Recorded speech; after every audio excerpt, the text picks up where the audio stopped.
Oke, selamat pagi semuanya. Kembali lagi sama saya Ramadan Maulana di podcast media sosial dan media baru. Nah, kali ini saya gak sendiri bersama rekan-rekan saya. Ada Raihan, ada Dan juga saya Rizky Nurjaman. Nah, tentunya di podcast kali ini kita memiliki narasumber ya, Bapak Yogi. Boleh perkenalan, Pak? Perkenalan, saya Singkat aja. nama saya udah tahu lah ya.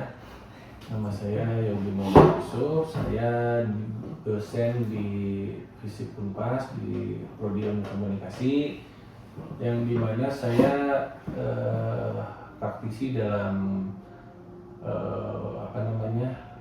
media komunikasi visual, terus fotografi, videografi. Sebenarnya fokus saya di media ya.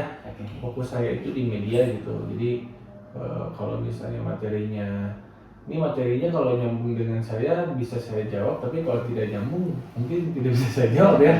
Oke. Gitu. Oke, di podcast kali ini tuh kita bertema etika moral dan dunia digital. Nah, dengan judulnya membentuk mahasiswa yang beretika bermoral dalam dunia digital. Oke. Nah, Pak, di pertanyaan yang pertama ini, menurut Bapak sendiri, bagaimana etika berperan di dalam praktik komunikasi modern? Etika Ya, berperan. dalam praktik komunikasi modern. Jadi nih, kalau menurut saya etika itu sangat-sangat memainkan peran penting dalam praktik komunikasi modern ya pada saat ini, karena melibatkan aspek-aspek moral dan nilai-nilai yang harus diterapkan dalam beberapa interaksi sosial gitu ya. Nah, dalam komunikasi modern mungkin menurut saya banyaknya platform gitu ya. Komunikasi modern ini kan banyaknya platform yang melibatkan beberapa platform sebagai saluran atau sarana komunikasi gitu, yang dimana harus adanya kejujuran gitu kan, harus adanya di samping kejujuran pun kita harus memikirkan yang namanya etos kalau menurut Aristoteles ya. Ya, karena kemajuan dunia teknologi pada zaman sekarang, termasuk sekarang itu kan lagi trending masalah AI ya. cukup pesat juga. Semua orang bisa menggunakan AI gitu ya. Nah, akan tetapi di situ ada yang namanya kebijakan atau kebijaksanaan seseorang menggunakan teknologi tersebut gitu. Ya. Kan di situ kalau misalnya kita kita berbicara terkait filosofi ditarik ke belakang, menurut Aristoteles itu ada pathos, ethos, dan logos gitu ya. Yang dimana modernisasi teknologi itu harus dibarengi dengan etika. Betul, Pak. Itu berhubungan dengan etos gitu. Nah, etika memastikan bahwa pesan yang disampaikan secara akurat itu etika pesan itu harus disampaikan secara akurat dan tidak menyesatkan gitu kan. Begitupun kita menginformasikannya terhadap orang lain gitu. Ya, tadi saya akan kembali sedikit bahwa ketika menggunakan teknologi yang modern, contohnya AI, karena kita tidak bisa membendung sebuah teknologi ya. Mau bagaimanapun kalau kita membendung kita akan tergerus gitu. Nah, tapi bagaimana bijaksananya kita dalam menggunakan teknologi yang modern gitu. Oke, lanjut nih ya Pak. Pertanyaan kedua tuh kayak apa saja prinsip etika yang harus diterapkan dalam penggunaan media sosial ini tuh? Etika, prinsip gitu ya, prinsip etika. Yes. Menurut saya yang pertama adalah sebuah kehormatan atau menghormati privasi orang lain. Jadi kita jangan sampai menyebarkan konten-konten orang lain gitu ya tanpa seizin yang punyanya gitu.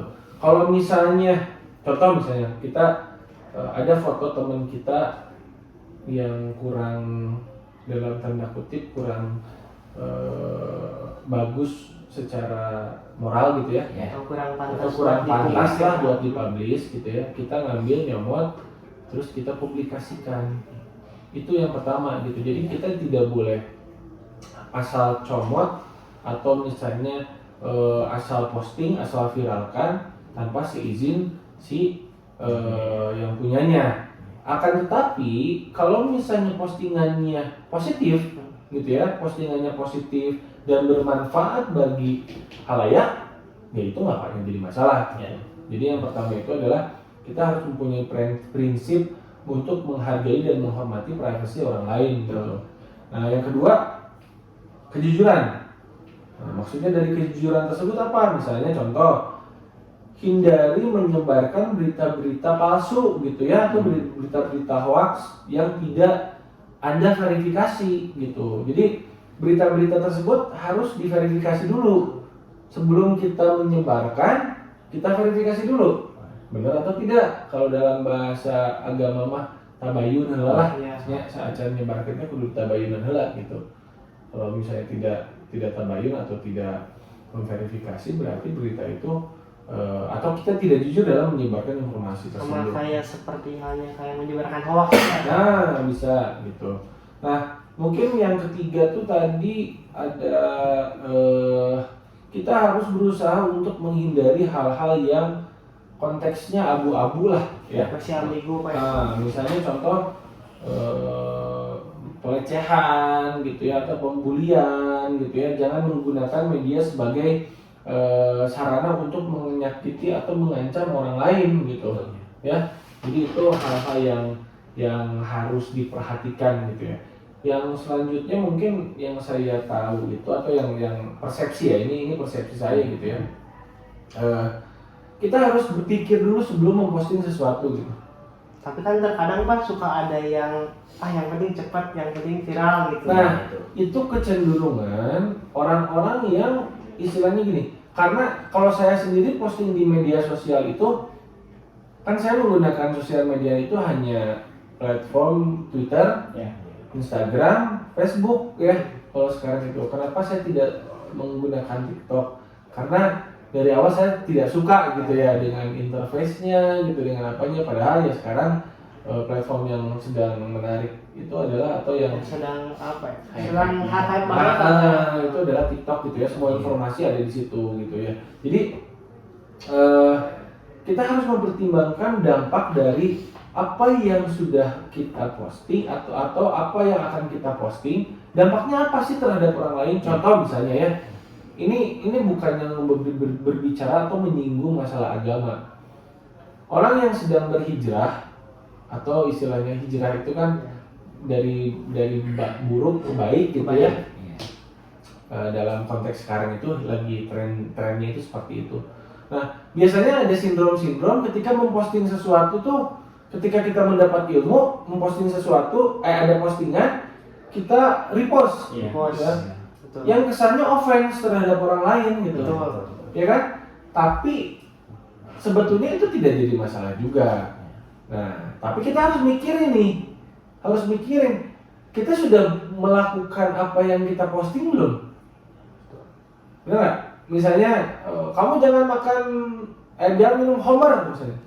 Tapi kebanyakan kamu masih minum misalnya, gitu kan? Contoh seperti itulah. Ya, contoh-contoh hal-hal semacam itu. Nah, postingan-postingan seperti itu juga sebelum kita memposting, kalau saya pribadi dari caption aja saya kadang suka mikir nih. Captionnya kalau misalnya pengen aman, ya udah captionnya yang standar-standar aja gitu ya. Atau nggak usah pakai agama. Itu kalau dalam konteks agama ya. Atau misalnya yang agak-agak nyinyir gitu ya. Kita ingin posting itu nyinyir orang lain atau nyindir orang lain. Kalau misalnya kita harus memposisikan, jadi kalau dalam etika media sosial itu kita harus mencoba memposisikan diri sebagai followers. Betul Pak, Gitu. sih. Ya kan? Jadi jangan sampai orang tersakiti dengan apa yang kita posting. Tapi itu kalau misalnya saya pernah baca, itu merupakan sindrom, bukan dari konteks agama aja, sindrom orang yang baru bermain di sosial media itu pasti apapun diposting. Biasanya nggak, yang penting dia nggak, konteksnya tuh biasanya yang penting upload, misalnya nggak dipikirin dulu. Nggak mikirin gitu ya feedbacknya seperti apa gitu ya. Nah, terus mungkin yang terakhir dari prinsip-prinsip etika ya, etika bersosial media itu hormatilah gitu, atau hak cipta dan kekayaan intelektual yang sudah dibuat oleh si kreator. Misalnya contoh, kita jangan apa istilahnya mah, ada foto yang bagus nih, misalnya fotografer yang bagus dari Wisriada atau siapa, Antoni Ismail, tiba-tiba kita ambil di crop, Langsung main sombong aja karena itu bukan karya kita gitu ya. betul. Itu yang terakhir, jadi hak cipta gitu.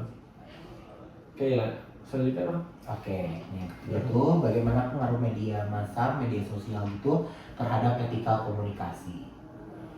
Coba diulang. Bagaimana pengaruh media massa atau media sosial terhadap etika komunikasi. Oke. Berbicara masalah pengaruh media massa ya Iya. terhadap etika komunikasi, mungkin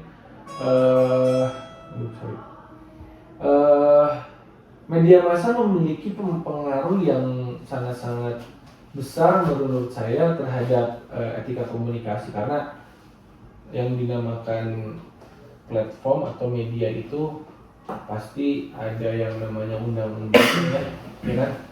Undang-undang itu berlandaskan terhadap etika, di dalamnya pasti berlandaskan ada etikanya gitu. Nah, media massa memainkan peran yang sangat penting dalam menyampaikan informasi kepada masyarakat, yang dimana ada sebuah etika dalam pemberitaan dan penyampaian ya, yang informasi itu sangat-sangat penting gitu ya.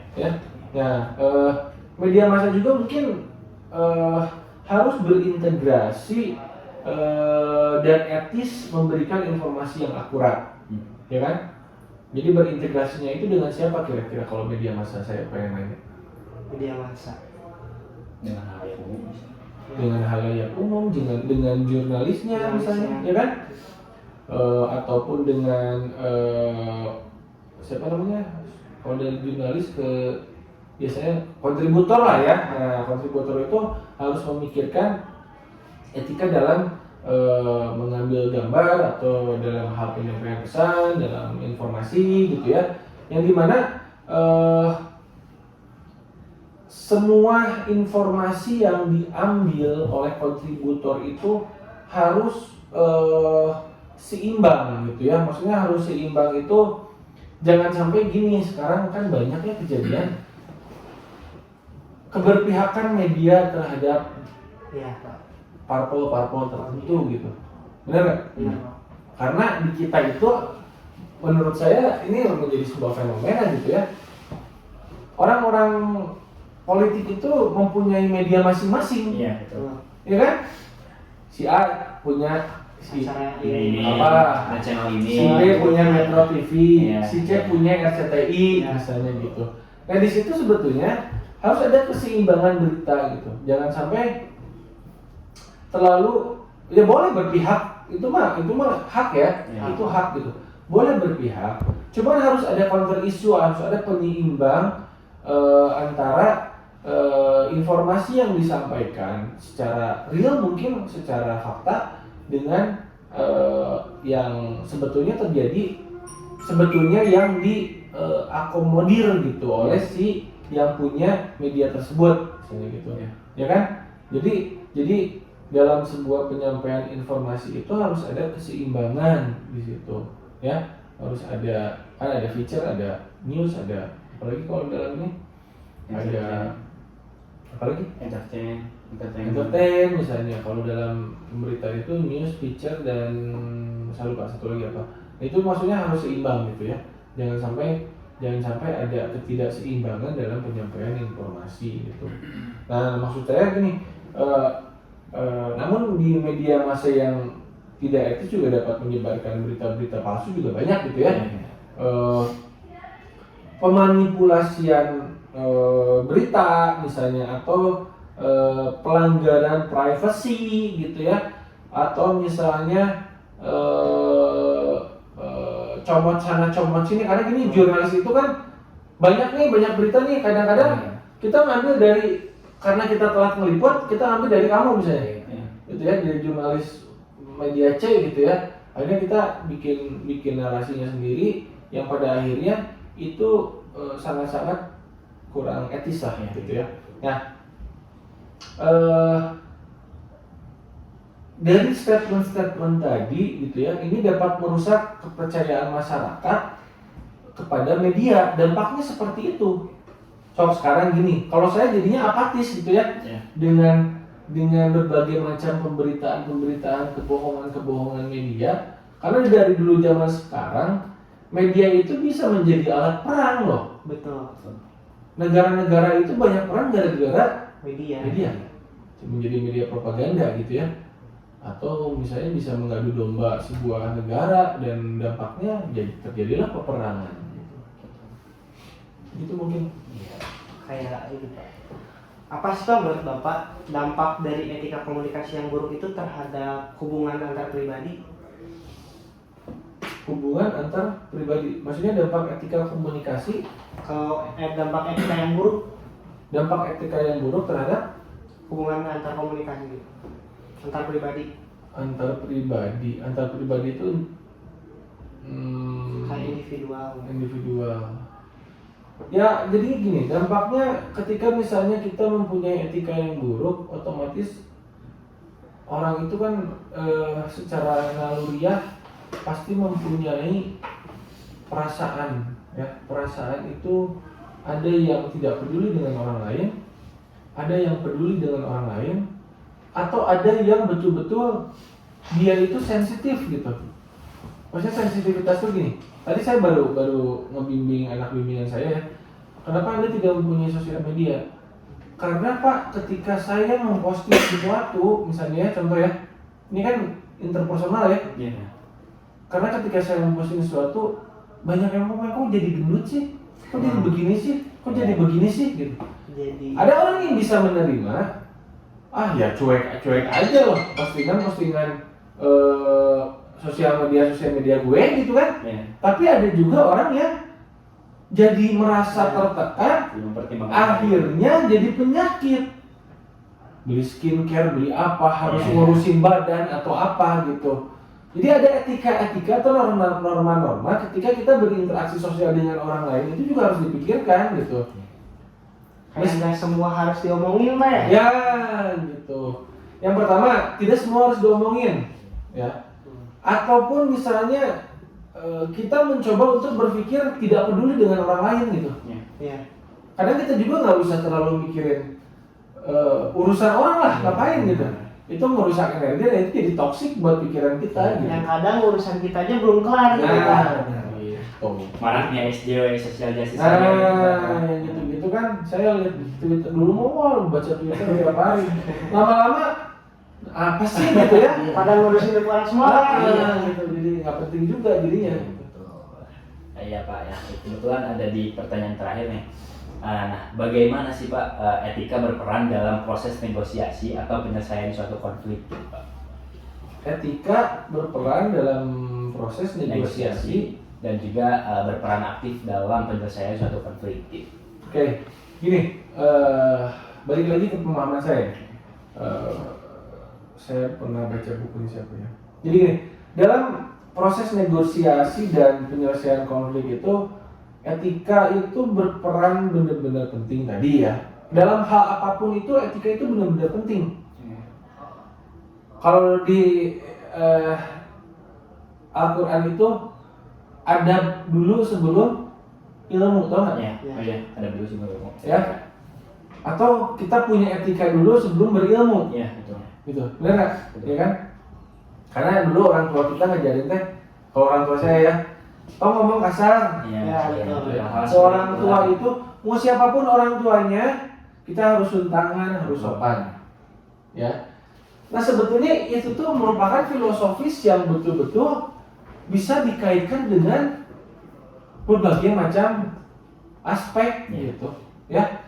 Jadi beberapa prinsip etika yang relevan dalam proses ini mungkin antara lain kalau dalam konteks negosiasi ya tadi ya, Yang pertama adalah menghormati kepentingan semua pihak gitu ya, yang dimana terlibat dalam negosiasi konflik itu gitu. Tuh, yang kedua mungkin mencoba untuk berkomunikasi secara terbuka, jujur, transparan, tidak ada yang ditutup-tutupi, berbicara yang relevan gitu, berbicara yang real apa adanya gitu kan. Itu merupakan proses negosiasi gitu ya dalam sebuah etika gitu. Terus mencoba untuk mendengarkan atau menjadi pendengar yang baik gitu ya, terus berempati ya, dan mencoba untuk menghargai pandangan-pandangan orang lain gitu. Ya.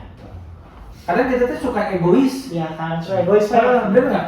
bener. Nggak mau mendengar omongan kita terus ngomong. Iya. Tapi ketika orang ngomong, kita mau nggak ngedengar? Iya. Gitu.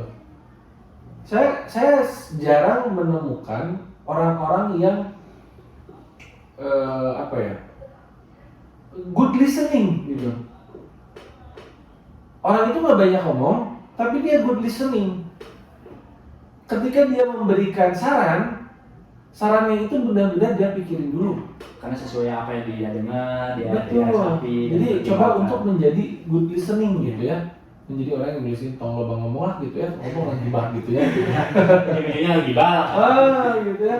Nah, atau selanjutnya misalnya gini, mencari solusi yang saling menguntungkan dan adil bagi semua pihak yang bersangkutan. Misalnya contoh, kita ada beberapa konflik ya, tapi kita juga mencoba untuk memfasilitasi, mendengarkan si A, si B, si C gitu ya, si D gitu ya. Kalau dalam perilaku komunikasi, apalagi komunikasi kelompok interpersonal itu sangat-sangat penting ketika kita mencarikan solusi, bukan memperkeruh masalah gitu.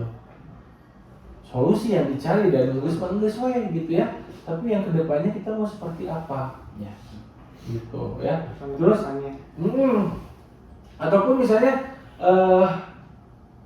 dalam proses negosiasi tersebut menghindari manipulasi gitu ya, penipuan atau taktik yang kurang etis dalam upaya mencapai tujuan gitu. Mungkin salah halnya kayak masalah kemarin Aubima nih Pak. Apa? Aubima kemarin nih, Ah, kan tujuannya benar untuk kritik, cuma penggunaan kata-katanya yang kurang pas. Betul. Jadi itu dari pemilihan diksi ya, dari ya tadi balik lagi, kalau pengen memberikan saran atau pengen menginformasikan sesuatu itu, kita harus berada di dalam dua belah pihak Pak ya. di dalam dua sisi yang berbeda gitu. Mau ngomong teh gitu ya, kalau lagi gini karena kita mungkin masih kenal ya, kita mau ngomong apa aja ya coy-coy aja gitu. Tapi kalau orang lain, pikirin dulu dong apa yang akan menjadi dampak ketika kita berbicara sama orang lain gitu. Orang lain juga belum tentu mau bisa menerima itu Pak ya. Ya itu gitu. Jadi mungkin simpulannya balik lagi dari poin-poin yang tadi adalah etika harus diperhatikan betul-betul, dan ke relevansi dan keabsahan sebuah informasi itu kita harus betul-betul meriset dulu gitu ya, terus tabayun dulu gitu, terus dalam menginformasikan sesuatu juga ada norma-norma yang harus dipatuhi gitu. Jangan sampai apa yang kita informasikan, apa yang kita posting akan menjadi dampak yang negatif, apalagi efeknya jadi bumerang kepada diri kita sendiri gitu, kurang bermanfaat buat orang lain gitu.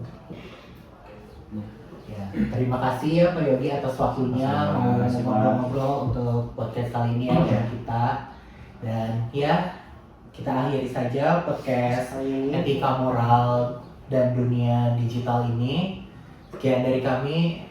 Ya, wassalamualaikum warahmatullahi wabarakatuh. Waalaikumsalam warahmatullahi wabarakatuh.